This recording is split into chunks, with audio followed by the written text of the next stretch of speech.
ایک جنگ کے دوران اس نے اپنی ساری فوج کو سمندر میں جھونک دیا۔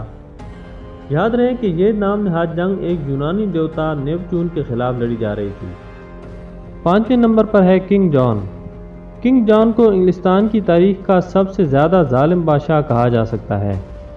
یہ 24 دسمبر 1166 کو پیدا ہوا اور 19 اکتوبر 1216 کو وفات پائی۔ وہ 1199 سے لے کر اپنے انتقال تک تخت نشین رہا۔ بادشاہت کے حصول کے لیے اس نے اپنے ہی بھائی کے خلاف فرانس کے بادشاہ کے ساتھ مل کر سازش کی۔ جب اس کے مخالفین نے اس کے راستے میں رکاوٹیں ڈالنے کی کوشش کی تو اس نے انہیں قلعے میں قید کر کے بھوکا پیاسا مار دیا۔ اس نے بادشاہ بننے کے بعد ایک بہت بڑی بری و بحری فوج تشکیل دی اور اس کے اخراجات کو پورا کرنے کے لیے عوام پر بھاری محصولات عائد کیے، معززین کی جائیدادیں ضبط کر لیں اور امراء کو قید میں ڈال کر ان پر تشدد کے ذریعے ان کی دولت ہتھیا لی۔ بالآخر 1216 میں وہ پیچس کے مرض میں مبتلا ہو کر دنیا سے گزر گیا۔ 6 نمبر پر ہے میکسمیلین روبیسپیئر۔ یہ شخص فرانسیسی انقلاب کا سب سے اہم معمار تھا اور بعد از انقلاب قائم ہونے والی حکومت میں سب سے بڑا لیڈر گردانا جاتا تھا۔ روبیسپیئر انقلاب کے دوران مسلسل بادشاہت کے خلاف پرچار کرتا رہا۔ وہ طبقہ اشرافیہ کو جڑ سے اکھاڑ پھینکنے کی باتیں کرتا تھا۔ 6 مئی 1758 کو پیدا ہونے والا یہ شخص ایک ماہر قانون اور سیاستدان تھا جو بڑی بے جگری کے ساتھ غریب عوام اور جمہوریت کے حق میں آواز بلند کرتا تھا۔ انقلاب کے بعد اس کو عوامی تحفظ کی کمیٹی کا ممبر منتخب کیا گیا، لیکن اس عوام اور جمہوریت دوست انسان نے 3 لاکھ انقلاب دشمنوں کو گرفتار کر کے ان کی گردنیں کاٹ کر موت کے گھاٹ اتار دیا۔ اس نے اس ہی پر بس نہیں کیا بلکہ دشمن قرار دی جانے والوں کے خاتمے کے بعد بھی یہ مسلسل مزید پھانسیوں کا مطالبہ کرتا رہا۔ اس کے اسی رویے کے باعث اسے گرفتار کر لیا گیا اور اس کی گردن بھی کاٹ کر اسے موت کے گھاٹ اتار دیا گیا۔ 7ویں نمبر پر ہے چنگیز خان۔ چنگیز خان کے نام سے کون واقف نہیں؟ یہ نام دنیا بھر میں ظلم و بربریت کا استعارہ سمجھا جاتا ہے۔ چنگیز خان کا اصل نام تموجن تھا۔ وہ 1162 میں پیدا ہوا اور 1227 میں اس جہان فانی سے کوچ کر گیا۔ 1206 میں تمام مغل قبائل کو متحد کر کے ان کا حکمران منتخب ہونے والا چنگیز خان ایک ناقابل شکست کردار اور اپنے زمانے میں دنیا کی سب سے بڑی سلطنت کا مالک تھا۔ ظاہر ہے کہ اس سلطنت کو تشکیل دینے میں کروڑوں لوگ لقمہ اجل بن گئے۔ کہا جاتا ہے کہ وہ 40 ملین لوگوں کی اموات کا ذمہ دار تھا۔ اس کے حملوں کے نتیجے میں اس وقت کی دنیا کی آبادی کا تقریباً 11% حصہ ختم ہو گیا۔ یہ روایت بھی مشہور ہے کہ جب اس کا انتقال ہوا تو اس کی موت کو چھپانے کے لیے جنازے کے راستے میں آنے والی تمام آبادیوں کو نیست و نابود کر دیا گیا۔ 8ویں نمبر پر ہے ولاد دی امپیلر۔ یہ نام شاید آپ کے لیے اجنبی ہو مگر اس شخص کا ایک اور نام ڈریکولا بھی ہے جو زبان زد عام ہے اور یقیناً آپ نے بھی ضرور سن رکھا ہوگا۔ فلموں اور ناولوں میں ڈریکولا کو انسانوں کا خون پیتے ہوئے دکھایا جاتا ہے، لیکن یہ اصلی ڈریکولا اس طرح تو انسانوں کا خون اپنے نوکیلے دانتوں سے نہیں پیتا تھا، البتہ اس سے بھی زیادہ وحشیانہ طریقہ استعمال کرتے ہوئے خون بہانے کا عادی تھا۔ وہ جیتے جاگتے انسانوں کو اس طریقے سے دردناک موت سے ہمکنار کرتا تھا کہ روح کانپ اٹھے، یعنی وہ میدان جنگ میں اپنے دشمنوں کو لکڑی کی لمبی لمبی تیز میخیں جسم میں ٹھونک کر سسک کر مرنے کے لیے چھوڑ دیتا تھا۔ اس کی افواج کنووں کے پانی میں زہر ملا دیتی، فصلیں اجاڑ دیتی اور وبائی امراض کے شکار مریضوں کو دشمنوں میں بھیج کر انہیں بھی موذی وبائی امراض میں مبتلا کر دیتی۔ یہ سمجھ لیں کہ وہ یہ طریقہ اس دور میں کیمیائی ہتھیاروں کے طور پر استعمال کرتا تھا۔ اس بادشاہ کو ٹارگوسیٹ نامی شہر کے باہر لڑی جانے والی جنگ کے دوران دی ایمپیلر یعنی میخیں ٹھوکنے والے کا خطاب دیا گیا، کیونکہ اس جنگ میں اس نے 2000 عثمانی فوجیوں کے جسموں میں لکڑی کی میخیں ٹھوکنے کے احکامات جاری کیے تھے، جنہیں اس عمل کے بعد چیل کووں کی خوراک بننے کے لیے چھوڑ دیا گیا۔ 9ویں نمبر پر ہے ایوان دی ٹیریبل۔ روس کا یہ بادشاہ 16 جنوری 1547 کو تخت نشین ہوا اور اپنی موت تک حکمرانی کرتا رہا۔ اس نے نہ صرف روس کو متحد کیا بلکہ اس کو ایک مستحکم مملکت میں بدل ڈالا، مگر اس تمام مرحلے کو سر کرنے میں اس نے جو مظالم ڈھائے انہی کی وجہ سے اسے ٹیریبل کا خطاب ملا۔ کہا جاتا ہے کہ اس کا بچپن کافی مشکلات میں گزرا اور اسی کی وجہ سے وہ نفسیاتی طور پر شدت پسند ہو گیا۔ وہ بچپن میں چھوٹے موٹے جانوروں اور پرندوں پر تشدد کر کے لطف حاصل کرتا تھا، لیکن ملکہ کی وفات کی وجہ سے وہ شدید ڈپریشن کا شکار ہو گیا اور یہیں سے اس کے ظلم و ستم کے دور کا آغاز ہوا۔ اس نے امراء کی جائیدادوں پر قبضے کرنے شروع کر دیے اور اپنی ایک ایسی ذاتی پولیس فورس قائم کی جو اس کے حکم پر اس کے مخالفین کو کچل کر رکھ دیتی تھی۔ اس نے اپنے ہی دربار کے کئی معززین کو ان کے منصبوں سے یہ الزام لگا کر ہٹا دیا کہ وہ ملکہ کی موت کے ذمہ دار تھے۔ اس نے اپنی حاملہ بہو کو تشدد کا نشانہ بنایا اور اپنے بیٹوں کو بھی غیظ و غضب کی حالت میں قتل کر ڈالا۔ اس کی ذہنی روح اس حد تک بہک چکی تھی کہ جو بھی اس کے سامنے آتا اور اگر اس وقت بادشاہ نفسیاتی دورے اور جنون میں مبتلا ہوتا تو اس بد نصیب شخص کی خیر نہ ہوتی۔ 10ویں نمبر پر ہے اٹیلا دی ہن۔ ہن خانہ بدوش قبائل تھے جو 34 سے 6 صدی عیسوی کے درمیان مشرقی یورپ سے لے کر وسطی ایشیا کے درمیانی علاقے میں آباد تھے۔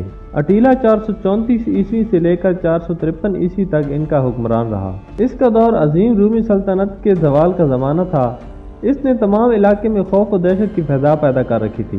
لاکھوں لوگ اس کی بربریت اور لوٹ مار کا نشانہ بنے۔ اس نے اپنے ہی بھائی کو صرف اس لیے موت کے گھاٹ اتار دیا تاکہ وہ پورے علاقے کا بلا شرکت غیر حکمران بن سکے۔ اس کی جرأت اتنی بڑھ چکی تھی کہ اس نے زوال پذیر رومن امپائر کے بیشتر علاقوں پر حملے کیے۔ نیسیس نامی شہر کی تباہی تو اس قدر ہولناک تھی کہ مرنے والوں کی لاشوں نے دریائے ڈنیوب کو پاٹ کر رکھ دیا اور وہ کئی برس تک ان لاشوں سے بھرا رہا۔ جو لوگ جنگ سے راہ فرار اختیار کر کے بھگوڑے ہو جاتے انہیں پکڑ کر لایا جاتا اور ان کے جسموں میں لکڑی کی میخیں ٹھوک دی جاتی اور انہیں اذیت ناک موت دی جاتی۔ اٹیلا اتنا ظالم تھا، کہا جاتا ہے کہ وہ اپنے ہی 2 بیٹوں کو مار کر کھا گیا تھا۔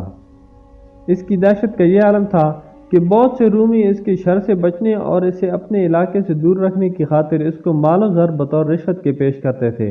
11ویں نمبر پر ہے لیوپولڈ دوم۔ لیوپولڈ دوم نے 1865 سے لے کر 1909 تک بیلجیم کے دوسرے بادشاہ کی حیثیت سے حکومت کی۔ تاریخ میں اس کو ایک اور نام سے بھی شہرت ملی اور وہ تھا کانگو کا قصاب۔ کانگو ربڑ کی دولت سے مالا مال تھا اور لیوپولڈ کی حریصانہ نظریں اس پر جمی ہوئی تھیں۔ اس نے اپنی اس کالونی اور پسماندہ ملک پر اپنی فوجیں چڑھا دیں اور کانگو کے 10 ملین باشندوں کو موت کے گھاٹ اتروا دیا۔ ستم ظریفی کی بات یہ ہے کہ اس نے بذات خود کبھی کانگو میں قدم تک نہیں رکھا، لیکن صرف اس کے حکم پر ہی اتنے زیادہ انسانوں کو مار دیا گیا۔ اس کی سنگ دلی کا اندازہ اس بات سے لگایا جا سکتا ہے کہ وہ بار بار اپنی فوج کو یہ احکامات بھجوا رہا تھا کہ کانگو کا جو بھی باشندہ بغاوت کرے اس کا سر کاٹ کر بطور ثبوت بادشاہ کی خدمت میں بیلجیم بھیج دیا جائے۔ یہ سامراجی استحصال کی ایک بدترین مثال تھی۔ 12ویں نمبر پر ہے پول پاٹ۔ پول پاٹ ایک کمبوڈین انقلابی سیاستدان تھا جو 1976 کو وزیر اعظم بنا۔ اس نے اساتذہ، سائنسدانوں، ماہرین تعلیم، مذہبی رہنماؤں، عام شہریوں کی بڑی تعداد، یہاں تک کہ جو شخص ذرا سا بھی پڑھا لکھا ہوتا انہیں حراست میں لے کر کیمپوں میں قید کر دیتا، جہاں بعد ازاں انہیں بڑے پیمانے پر پھانسیوں پر چڑھا دیا گیا۔ اندازہ ہے کہ اس کے دور میں 20 لاکھ لوگ بھوک، پھانسیوں اور ناقص صحت کی وجہ سے ہونے والے امراض کے باعث موت کا شکار ہو گئے۔ 13ویں نمبر پر ہے ایمپرر ہیروہیٹو۔ ہیروہیٹو جاپان کا 124واں بادشاہ تھا۔ اس کے دور کو انسانی تاریخ کے بدترین جنگی جرائم اور مظالم کے زمانے کے طور پر جانا جاتا ہے۔ نینکن شہر کے قتل عام میں ہزاروں ہلاکتیں اور عصمت دری کے واقعات ہوئے۔ اس کے علاوہ یونٹ 731 میں جہاں جاپانیوں نے لوگوں پر کیمیائی ہتھیاروں کے ہولناک تجربے کیے جس کے نتیجے میں 3 لاکھ لوگ لقمہ اجل بن گئے۔ ایسے بے شمار الزامات ہیروہیٹو پر لگائے جاتے ہیں کیونکہ بحیثیت بادشاہ اس کے پاس یہ اختیار تھا کہ اگر وہ چاہتا تو یہ سب کچھ روک سکتا تھا، مگر اس نے ایسا نہیں کیا۔ 14ویں نمبر پر ہے Joseph Stalin. Joseph Stalin Soviet union کا ایک انقلابی سیاستدان تھا۔ اس کا تعلق جارجیا سے تھا۔ وہ 1920 کی دہائی کے وسط سے لے کر 1953 میں اپنی موت تک سوویت یونین کا حکمران رہا۔ کمیونسٹ نظریے کو ماننے والے حکمرانوں کے طور پر اس نے اپنی حکومت کے دوران ملک کے بڑے رقبے کو اپنے کنٹرول میں لے لیا۔ لاکھوں کسانوں نے اپنی زمین حکومت کو دینے سے انکار کیا تو اسی وجہ سے انہیں اپنی جانوں سے ہاتھ دھونا پڑا۔ اسی کشمکش کے باعث روس قحط کا شکار ہو گیا جس کے نتیجے میں کئی لاکھ لوگ موت کی وادیوں میں اتر گئے۔ اپنے مطلق العنان دور حکومت میں اسٹالن نے اپنی خفیہ پولیس کو بے انتہا اختیار دیتے ہوئے ایک وسیع ادارے میں تبدیل کر دیا۔ وہ شہریوں کی حوصلہ افزائی کرتا تھا کہ وہ ایک دوسرے کی جاسوسی کریں اور حکومت کو رپورٹ کریں۔ ان جاسوسی اطلاعات کی وجہ سے بھی لاکھوں لوگوں کو قتل کر دیا گیا کیونکہ ان کی وفاداریاں مشکوک قرار پائی تھیں۔ اندازہ ہے کہ اس کے ظالمانہ اور امرانہ دور حکومت میں تقریباً 20 ملین لوگ مارے گئے۔ 15ویں نمبر پر ہے ایڈولف ہٹلر۔ ہٹلر کا نام تو یقیناً سب نے ہی سن رکھا ہے۔ ہٹلر نے 30 اپریل 1945 کو جنگ عظیم دوم کے خاتمے کے وقت خودکشی کر لی تھی۔ وہ 2 اگست 1934 کو مشہور زمانہ نازی پارٹی کی طرف سے جرمنی کا چانسلر منتخب ہوا اور پھر پورے یورپ کی اینٹ سے اینٹ بجا دی۔ ہٹلر کو انسانی تاریخ کا ایک بدنام ترین تخریبی ذہن کا مالک اور برائی کا محور حکمران تصور کیا جاتا ہے۔ اس نے اپنی جارحانہ اور نفرت انگیز تقریروں کے ذریعے جرمنی کے عوام کے دلوں میں قومیت کی وہ آگ بھڑکائی کہ جس نے سارے خطے کو جلا کر خاکستر کر دیا۔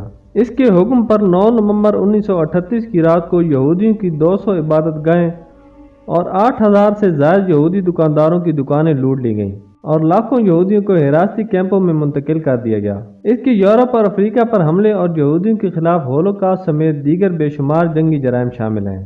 ہٹلر پر الزام ہے کہ اس نے نفرت اور برائی کو اس طرح مجسم شکل میں پیش کیا کہ اس سے قبل تاریخ میں شاید کسی اور نے نہ کیا ہوگا۔ تاریخ دان اس کو 11 ملین افراد کی موت کا ذمہ دار قرار دیتے ہیں۔